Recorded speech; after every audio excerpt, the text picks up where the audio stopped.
സമയത്ത് നമ്മൾ ആ സമയം വാടക വീട്ടിലാണ് താമസിച്ചിരുന്നത്. അപ്പോൾ ഓണർ അവരിങ്ങനെ പറയാണ് കല്യാണം ഉറച്ചു എന്ന് പറഞ്ഞ സമയത്ത് ഏതാ ഷിമ്മിട്ടിട്ട് പുറത്തിരിക്കുന്ന ആ കൊച്ചുകുട്ടിക്കോ ഇവർക്കെന്താ ഇവർക്ക് എന്തെങ്കിലും പ്രശ്നമുണ്ടോ, ഈ ചെറിയ കുട്ടീനെ കല്യാണം കഴിച്ചു കൊടുക്കാണോ എന്നാണ് അവര് പോലും വിചാരിച്ചത്. എന്നിട്ട് അത്ത എങ്ങനെയാന്ന് വെച്ചാൽ പെട്ടെന്നൊരു കാര്യം തീരുമാനിച്ചു കഴിഞ്ഞാൽ ആളെ ഇങ്ങനെ ആരോ അന്വേഷിച്ചു എന്ന് പറഞ്ഞു.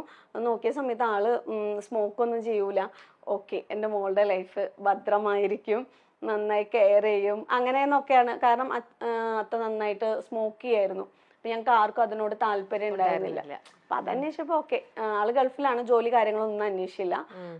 നല്ലൊരു മനുഷ്യൻ, അതാണല്ലോ നമ്മുടെ മോളുടെ ഭാവിക്ക് വേണ്ടത് എന്ന് വിചാരിച്ചിട്ടാണ് കല്യാണം അങ്ങനെ കഴിഞ്ഞത്. ഓക്കെ, അങ്ങനെ കല്യാണം കഴിഞ്ഞ ഹസ്ബൻഡിന്റെ പേര് അബ്ദുൽ ഗഫൂർ.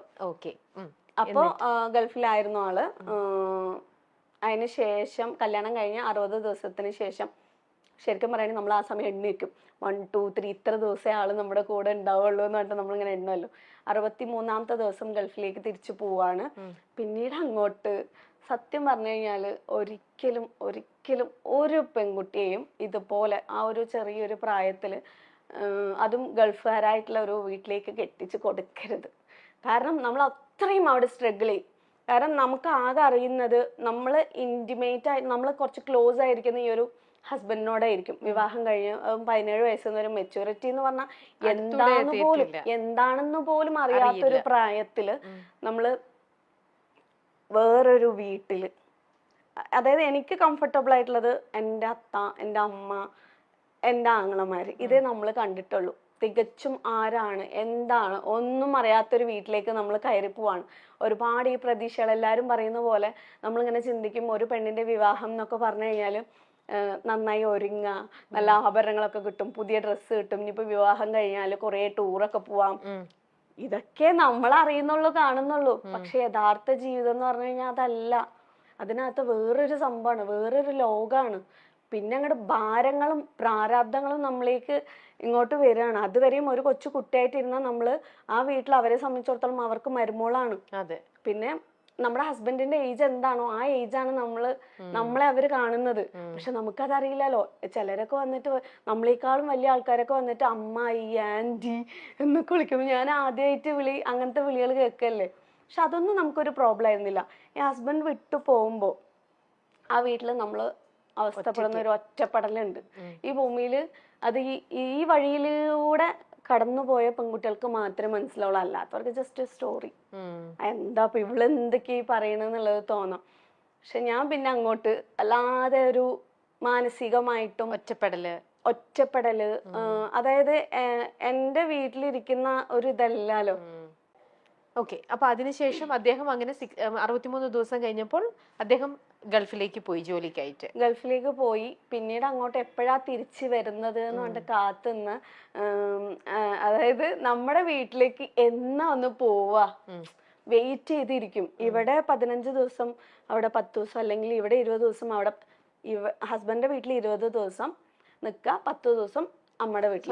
ആ 20 ദിവസം ആവാൻ വേണ്ടിട്ട് ഓരോ ദിവസം ഇങ്ങനെ 1 2 3 എത്ര തന്നെ ഹസ്ബൻഡിന്റെ വീട്ടിൽ സുഖമുണ്ടോ ഇല്ലേ, ഇവിടെ ഞാൻ വേറൊന്നും പറയുന്നില്ല, സുഖമുണ്ടോ ഇല്ലേ, നമ്മുടെ വീടിന്റെ ആ ഒരു സ്വാതന്ത്ര്യമോ സമാധാനമോ ഒരിക്കലും നമുക്ക് നമ്മൾ ജനിച്ചു വളർന്ന നമ്മുടെ അച്ഛനമ്മ, നമ്മുടെ ലോകം, അവിടെ നമുക്ക് കിട്ടുന്ന ഒരു കംഫർട്ട് സോൺ എന്ന് പറയുന്നത് പ്രത്യേകിച്ചും ഈ ഒരു പ്രായത്തില്, മറിച്ച് വേറൊരു വീട്ടിലേക്ക് എങ്ങനെ കല്യാണം ഞാൻ എടുത്തൊരു തീരുമാനമുണ്ട്. എനിക്ക് ഫസ്റ്റ് പെൺകുട്ടി ജനിച്ചപ്പോ അവളുടെ വിവാഹത്തിനെ പറ്റിയിട്ട് ഞാൻ അടുത്ത കാലത്തൊന്നും ചിന്തിക്കൂല. ഞാൻ പറയും ഒരു പരിധി വരെ നീ എനിക്കിപ്പോ കെട്ടണം എന്ന് പറഞ്ഞു വന്നാലും ഞാൻ വിടൂല. നീ സ്വാതന്ത്ര്യത്തോടെ ജീവിക്കാം. മോളെ എപ്പോ കല്യാണം കഴിപ്പിക്കണം എന്നാണ് ഞങ്ങൾ ഇന്നലെ ഫുള്ള് അതായിരുന്നു ചർച്ച. ഞങ്ങളുടെ അതായത് ചെക്കൻ മാത്രം സെറ്റ് ആയിട്ടില്ല, കല്യാണത്തിന്റെ എല്ലാ ചർച്ചകളും ഗുലാബി, മെഹന്തി എല്ലാം സെറ്റ് ആയി. എത്ര വയസ്സായി? ആകെ 16 ആയിട്ടുള്ളൂ. അപ്പൊ ഞാൻ പറഞ്ഞു ഇതൊക്കെ നമുക്ക് ചർച്ച ചെയ്യാം, കേൾക്കാനൊക്കെ നല്ല സുഖമാണ്, പക്ഷെ 24 വയസ്സായിട്ട് നമുക്ക് മതി.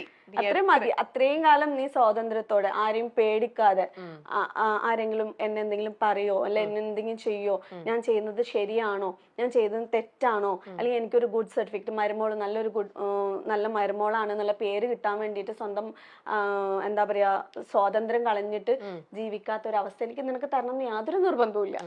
സ്വാതന്ത്ര്യത്തോടെ ജീവിക്കും ഉം. അതുവരെ. ഈ കിട്ടാം ഒരു പരീക്ഷണമാണ് വിവാഹം.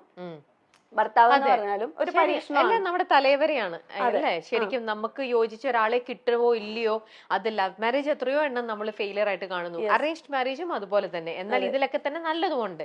ഇതെല്ലാം ദൈവം നമുക്ക് വിധിച്ചിരിക്കുന്നത് നല്ലത് അനുഭവിക്കാനുള്ള യോഗമാണെങ്കിൽ നല്ല രീതിയിലേക്ക് വരും. അപ്പൊ ഞാൻ പറയാം അതൊരു പരീക്ഷണമാണ്. അപ്പൊ അതുവരെയും നിനക്ക് ബേസിക് ആയിട്ട് വേണ്ട കാര്യങ്ങള് നേടിയെടുക്കുക. കാരണം നമ്മുടെ കയ്യിൽ അത്രയും സ്ട്രോങ് ആയിട്ടുള്ള ഒരു സംഭവം ഉണ്ടെങ്കിൽ പിന്നെ ഞാൻ അനുഭവിച്ച അത്രയും കാര്യങ്ങള് സ്ട്രഗിൾ അനുഭവിക്കേണ്ടി വരില്ല. സോ അത്രയും ഫ്രീഡം ആയിട്ട് നടന്നോളൂ. അതിനുശേഷം നമുക്ക് ചിന്തിക്കാന്നുള്ളതാണ് എന്റെ ഒരു കോൺസെപ്റ്റ് എന്ന് പറഞ്ഞത്. പിന്നെ ആള് ഓക്കെ, അങ്ങനെ അദ്ദേഹം പോയി ഇങ്ങനെ 20 ദിവസം എണ്ണി കാത്തിരുന്ന് 10 ദിവസം അങ്ങനെ നിൽക്കുന്ന ഒരു അവസ്ഥ. ചില സമയം പനി വരാനൊക്കെ വേണ്ടിട്ട് ആഗ്രഹിച്ചിട്ടുണ്ട് വീട്ടിലേക്ക് പോവാൻ, എങ്ങനെയെങ്കിലും ഒന്ന് വീട്ടിലേക്ക് പോവാൻ. പനി വന്നു കഴിഞ്ഞാൽ എന്തായാലും വീട്ടിലേക്ക് പോകണല്ലോ, അങ്ങനെ ചിന്തിച്ച ദിവസങ്ങൾ വരെ ഉണ്ട്. അപ്പൊ അതാ ഞാൻ പറഞ്ഞത്, നമ്മുടെ മക്കൾക്ക് അങ്ങനത്തെ ഒരു അവനവന്റെ വീട്ടിലേക്ക് വരാൻ മറ്റുള്ളവരുടെ എന്തെങ്കിലും വേണം, കിട്ടിയിട്ട് വേണം എന്ന് ആഗ്രഹിക്കുന്ന ആ ഒരു സംഭവം വേണ്ട, മനസ്സിലായി എന്ന്. അതുകൊണ്ടാണ് എനിക്ക് അങ്ങനെ തോന്നിയത്. പിന്നെ ആള് ഒരു 11 മാസം കഴിഞ്ഞിട്ടാണ് വരുന്നത്. വരുന്ന തലേദിവസം എന്നെ വിളിച്ചിട്ട് പറയാണ് എനിക്ക് ലീവ് കിട്ടിയില്ല, ഞാൻ വരുന്നില്ല എന്നുള്ളത്. ഞാൻ ആ സമയം ഹസ്ബൻഡിന്റെ വീട്ടിലാണ്. ബാത്റൂമിൽ പോയി, അതൊന്നും ആർക്കും അറിയില്ലേ, ബാത്റൂമിൽ പോയിട്ട് പൈപ്പ് തുറന്നിട്ടിട്ട് ഒച്ചിട്ടിട്ട് കരഞ്ഞിട്ട് എൻ്റെ അത്താനെ വിളിച്ചു പറഞ്ഞു നാളെ വരില്ല എന്നാ പറയുന്നത്. എനിക്കിനി ജീവിക്കണ്ട, എനിക്ക് പറ്റൂല, എനിക്കിനി ഇങ്ങനെ മുന്നോട്ട് പോകാൻ പറ്റൂല, ഞാൻ നാളെ തന്നെ വീട്ടിലേക്ക് വരും, എനിക്ക് പറ്റൂല എന്നൊക്കെ പറഞ്ഞ ഭയങ്കര കരച്ചിലായിരുന്നു. അപ്പോൾ എൻ്റെ അത്ത പറഞ്ഞു ഓക്കെ ശരി നീ കരയാതെ, നമുക്ക് ആലോചിക്കാം, നമുക്ക് എന്താ വേണ്ട തീരുമാനിക്കാം. അല്ലെങ്കിലും നിന്നെ ഗൾഫുകാരന് കല്യാണം കഴിച്ചു കൊടുക്കണം എന്നൊന്നും എനിക്ക് തീരുമാനം ഉണ്ടായിരുന്നില്ല. നമ്മൾ പറഞ്ഞതല്ലേ, ആള് വന്നു കഴിഞ്ഞാൽ അവിടെ ഷോപ്പ് ഇട്ട് കൊടുക്കുക, അതാണല്ലോ നമ്മുടെ പ്ലാൻ, അതൊക്കെ ഞാൻ ശരിയാക്കി തരാമെന്ന് പറഞ്ഞിട്ട് അത്ത അങ്ങനെ പറഞ്ഞിട്ട് അന്ന് സമാധാനിപ്പിച്ചു. പിന്നെ നോക്കിയപ്പോ ആള് വരുന്നുണ്ട്, വെറുതെ നമ്മളെ ഒന്ന് കളിപ്പിക്കാനും വേണ്ടിട്ട് പറഞ്ഞതാണ് എന്നുള്ളത് മനസ്സിലാവുന്നത്. വന്ന എല്ലാം സെറ്റ് ആവുമെന്നാണ് നമ്മൾ വിചാരിച്ചത്. പക്ഷെ പിന്നീട് അങ്ങോട്ട് എന്താ പറയാ, പ്രോബ്ലംസിന്റെയും ഫിനാൻഷ്യലി ആയിട്ടുള്ള ബുദ്ധിമുട്ടിന്റെയും ഒരു വൻ കുത്തൊഴുക്ക് തന്നെയായിരുന്നു പിന്നെ നമ്മുടെ ജീവിതത്തിലേക്ക് വന്നത്. ആളിപ്പോ ഗൾഫിലാണെങ്കിൽ പോലും എന്റെ കാര്യത്തിനൊന്നും അങ്ങനെ ഒന്നും സ്പെഷ്യലായിട്ട് നമുക്കൊന്നും നോക്കേണ്ട ആവശ്യമില്ല. അപ്പൊ എനിക്ക് എന്തെങ്കിലും പ്രോബ്ലംസ് അല്ലെങ്കിൽ അസുഖം വന്നു കഴിഞ്ഞാൽ ഞാൻ എന്റെ വീട്ടിൽ പോകുമ്പോഴാണ് അമ്മയാണ് ആ സമയത്ത് ഹോസ്പിറ്റലിൽ കൊണ്ടുപോകുന്നതൊക്കെ. അപ്പൊ എനിക്ക് എന്ന് പറഞ്ഞിട്ട് ചിലവിന്റെ കാര്യം നോക്കണ്ട. പക്ഷെ നാട്ടിലേക്ക് വന്നു കഴിഞ്ഞാൽ പിന്നെ ഞാൻ ആളോട് പറഞ്ഞു എനിക്ക് പഠിക്കണം. ഈ 11 മാസത്തിന് ശേഷമാണ് വീണ്ടും പഠിക്കാനുള്ള ഒരു തീരുമാനത്തിലേക്ക് എത്തുന്നത്. അപ്പൊ അത് പോസിബിൾ ആവോ, നടക്കോ, ഇവിടെ നിന്ന് പോകുന്നത് നടക്കോ എന്ന് ചോദിച്ചു. ഇത് ഞാൻ പറഞ്ഞിട്ടില്ല, അതായത് അറബി കോളേജിലേക്ക് വീണ്ടും ഡിഗ്രി എടുക്കാൻ വേണ്ടിയിട്ടുള്ള ഒരു തീരുമാനമായിരുന്നു. അപ്പം നടക്കും, എല്ലാ പണിയും ഞാൻ ചെയ്തതിന് ശേഷം ഞാൻ ഇവിടുന്ന് പോകുള്ളൂ, ആർക്കും ഒരു ബുദ്ധിമുട്ടും എൻ്റെ പഠനം കൊണ്ട് വരാത്ത രീതിയിൽ ഞാൻ ചെയ്യാന്ന് പറഞ്ഞു. കോളേജിലെ സാറൊക്കെ വിളിച്ച് സംസാരിച്ച് അവർ ഓക്കെ പറഞ്ഞു. ആഴ്ചയിൽ 3 ദിവസം അല്ലെങ്കിൽ 2 ദിവസം ക്ലാസ്സിൽ പോകുന്ന പോലെ, ബാക്കിയുള്ള ദിവസങ്ങൾ വീട്ടിലത്തെ കാര്യങ്ങൾ നോക്കുന്ന പോലെ. അപ്പൊ കുട്ടികളൊന്നും ഉണ്ടായിട്ടില്ല. അങ്ങനെ നമ്മൾ അറബി കോളേജിൽ പോയിട്ട് വീണ്ടും ഡിഗ്രിക്ക് ജോയിൻ ചെയ്ത് ക്ലാസ് ഒക്കെ അറ്റൻഡ് ചെയ്ത് അങ്ങനെ പോയിക്കൊണ്ടിരിക്കുകയാണ്. ആ സമയത്ത് മോളെ പ്രഗ്നന്റ് ആവുന്നത്. മോളെ പ്രഗ്നന്റ് ആയിട്ട് നമ്മൾ ക്ലാസ് പറ്റുന്ന പോലെ പോയി. എങ്ങനെ പോകുന്ന വെച്ചാൽ രാത്രി തന്നെ എല്ലാ പാത്രങ്ങളൊക്കെ കഴുകി ഫിനിഷ് ആക്കി വെക്കും. കാരണം എനിക്ക് നേരത്തെ ക്ലാസ്സിലോട്ട് പോകണം. അപ്പോൾ തലേ ദിവസം തന്നെ മാക്സിമം ചെയ്യാനുള്ള പണികളൊക്കെ ചെയ്തിട്ട് പാത്രങ്ങളൊക്കെ എല്ലാം കഴുകി കിച്ചൺ കംപ്ലീറ്റ് നീറ്റ് ആക്കിയതിന് ശേഷം രാവിലെ എണീറ്റിട്ട് ആണ് പോകുന്നത്, ക്ലാസ്സിലേക്ക് പോകുന്നത്. ടിഫിൻ അമ്മ റെഡിയാക്കി വെക്കും അവിടെ വീട്ടിൽ. കാരണം ഇവിടെ എനിക്ക് നിന്ന് കുക്ക് ചെയ്യാൻ പറ്റില്ല. യാത്ര ചെയ്യാൻ 1.5 മണിക്കൂറോളം നമ്മൾ വണ്ടിയിൽ നിന്നിട്ട് വേണം പോവാനും വേണ്ടിയിട്ട്. അങ്ങനെ അവിടെ നിന്ന് ടിഫിൻ ആക്കി വാങ്ങിയിട്ട് വേഗം പോകും. പിന്നെ അടുത്തടുത്തായിരുന്നോ? എന്റെ വീടും ഹസ്ബൻഡിന്റെ വീടും കുറച്ച് ഒരു 1 കിലോമീറ്ററിന്റെ ഡിസ്റ്റൻസ് ഉള്ളൂ. അതിനുശേഷം തിരിച്ച് വന്നു കഴിഞ്ഞാൽ എനിക്കായിട്ടുള്ള പണികൾ അവിടെ തന്നെ ഉണ്ടാവും. തുണി അലക്കിയതുണ്ടെങ്കിൽ ഉണക്കാനിടാനുണ്ടാവും, പാത്രം കഴുകാനുണ്ടാവും, വന്നിട്ട് ബാക്കിയുള്ള പണികൾ ചെയ്യുക. അങ്ങനെ ആയിട്ടാണ് അറബി കോളേജിൽ. അത് ഒരുപാടൊന്നും നീണ്ട് എനിക്ക് പോകാൻ പറ്റിയിട്ടുണ്ടായിരുന്നില്ല, കുറച്ചേ ഉണ്ടായിരുന്നുള്ളൂ. പിന്നെ അതിനുശേഷം പിന്നെ അത് വിട്ടു, നമുക്ക് നടക്കൂല എന്നുള്ളത് മനസ്സിലായിട്ട് അത് അവിടെ ഡ്രോപ്പ് ചെയ്തിട്ട് ഫസ്റ്റ് പ്രസവം കഴിഞ്ഞു.